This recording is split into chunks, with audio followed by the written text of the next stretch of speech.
Today's quote is by Theodore Roosevelt, also known as Teddy, or he sometimes went by T.R.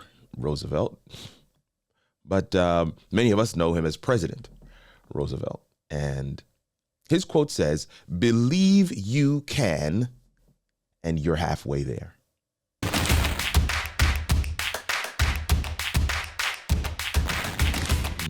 Theodore Roosevelt was a writer. He was a thought leader of his time. He was a politician coming up through New York. His wife and mother died the same night. His first wife and mother died the same night. I mean, talk about trauma. He suffered from debilitating asthma that caused him to become a naturalist. And he is still, to this day, the youngest president of these United States at the age of 42, the youngest. And he is sharing with us today this quote that says, "Believe you can, and you're halfway there." Words are powerful. Words are powerful because they are the outgrowth of our thoughts and inner dialogue, which gives a window to our core beliefs. Words they're weighty.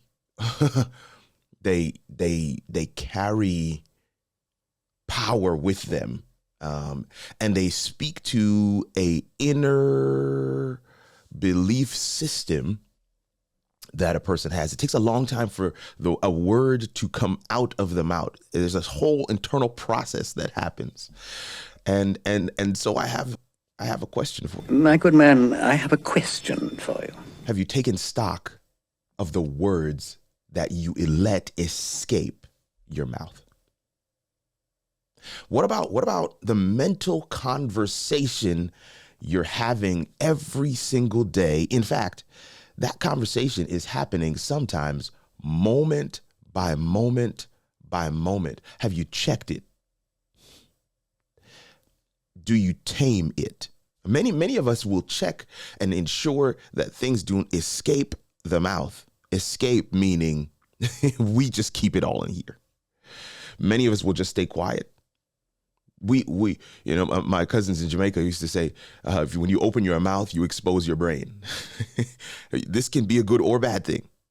And so the trick or the principle here is to open your mouth as little as possible. Because you may not want to expose your brain. Don't talk too much today. So we are always looking to keep up appearances. And so we may not let the words escape, but I'm challenging you to go a step further. Have you checked? Have you tamed? Have you filtered? Have you brought under your own control your mental conversations?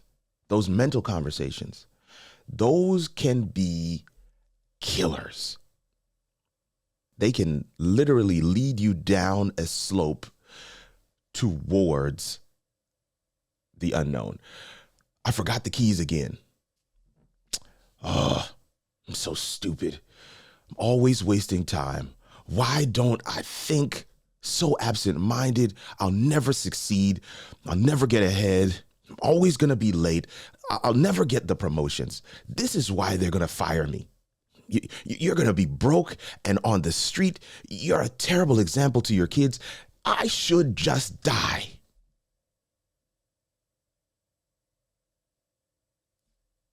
You just forgot the keys. Pump brakes. You're doing a whole lot. I had an experience once where my wife and I were chatting about something, and I can't even remember what exactly it was that she had done, but whatever I said made her realize that she did the wrong thing. And she responded by almost like the words escaped her mouth. She was like, "Oh, I'm such an idiot." And she moved towards doing the thing that she had forgotten to do or did incorrectly. And I replied to her by saying, "Hey, don't talk to my wife. Don't talk about my wife like that. We're going to have a problem if you talk about my wife like that." She attempted to laugh, but then she realized I was serious. Negativity is the worst motivator. In fact, it chips away at your self-esteem, and it must be fought with equal vigilance. You can't meet negativity with a tepid and measured response. Like, real talk, if your inner dialogue was said out loud by a bully to your child or loved one, you would punch that person in the face.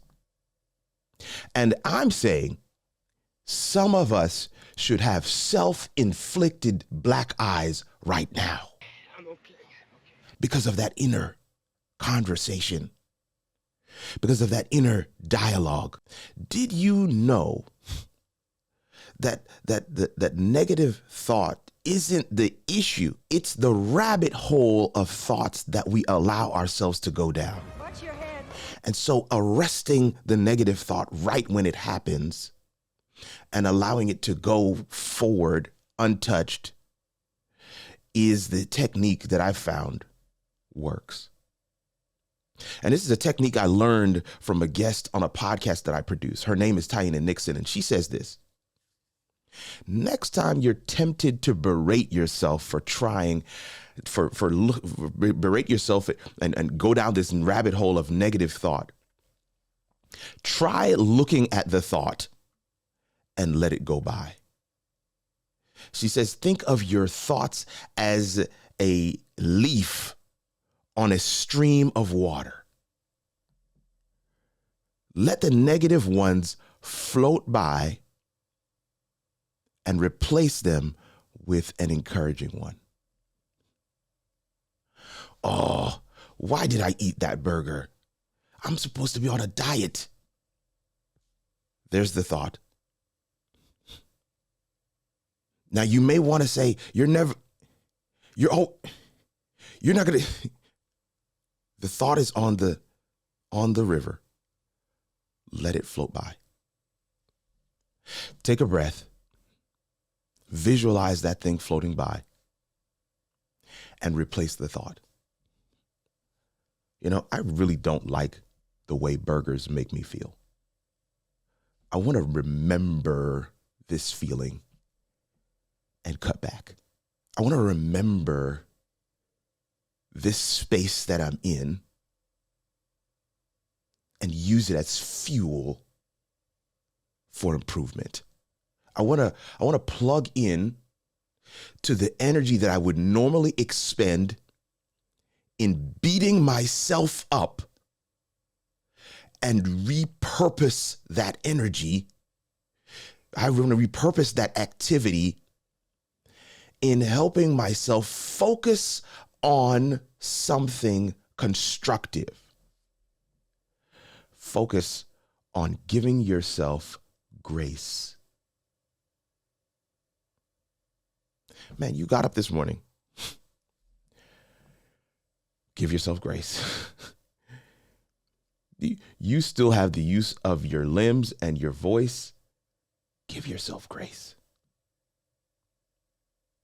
You have the ability to think. Give yourself grace. Here's the clincher. We get to choose. We fall into patterns and we never correct those patterns. And we feel like because we're stuck in those patterns, we are going to be this way for the rest of our lives. But every single day, thousands of times and in thousands of ways, we get to choose. We can replace that dialogue with constructive feedback. Man, real talk, if your inner dialogue came from a coach or some other external party, you would fire them. Like, this is not motivating. I don't feel motivated to do anything today after that whole, after that sermon that I just received from myself. you'd fire them. You're fired. Our thoughts, our thinking, our mindset is the space where the battle of the day is fought and won or lost. And it sometimes, let me be clear, I want to be clear, sometimes happens right at the beginning of the day. That turmoil, that battle, something will happen and, oh, I forgot that. Oh man, I did that wrong again. Right at the beginning of the day. And it literally derails all of the things you were hoping and working towards achieving. Thoughts turn into dialogue. Repeated dialogue, listen to me, becomes beliefs. Beliefs become self-fulfilling prophecy.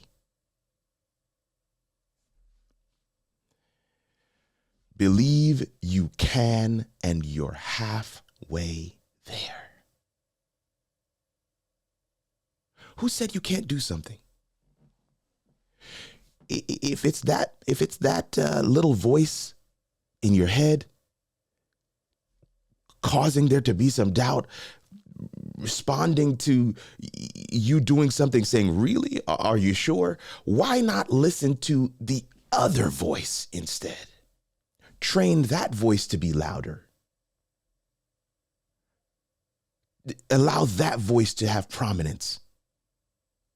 Some of us have been listening to the negative voice for so long, we don't even know what the other one sounds like. In fact, we forget that it even exists. I figured we could go good cop, bad cop. The voice that says, we're pushing out of our comfort zone. This might be a little rough the first time around, but we're going to get better. The voice that says, you're believing for greater. You're swinging for the fences. You can do this. The voice that says, let's do it scared. Let's just believe that it'll work out, that something will come to. Let's plug into what's possible. The voice that says, man, you do this over here very well, and you do this over here very well. Let's bring our full self to this task and see what happens. The voice that says, I'm possible. The voice that says, it's not about who's going to let me. It's about who's going to stop me. The voice that says, I was born a solution to a problem. I have a purpose to exist on this earth. I am inevitable. The voice that says, I'm fearfully and wonderfully made. I am an original, one of a kind, limited edition. There is no one before. There will never be another after. They will never see anyone do it the way I do it. If you listen to that voice, if you amplify that voice, it will change your dialogue. Your dialogue will be repeated over and over, and it will also become beliefs. And those beliefs will carry out in your actions, in your words, in your deeds, and become their own self-fulfilling prophecy. If you believe that voice, because if you believe you can do it, you're halfway there. And that, my friends, is your morning motivation.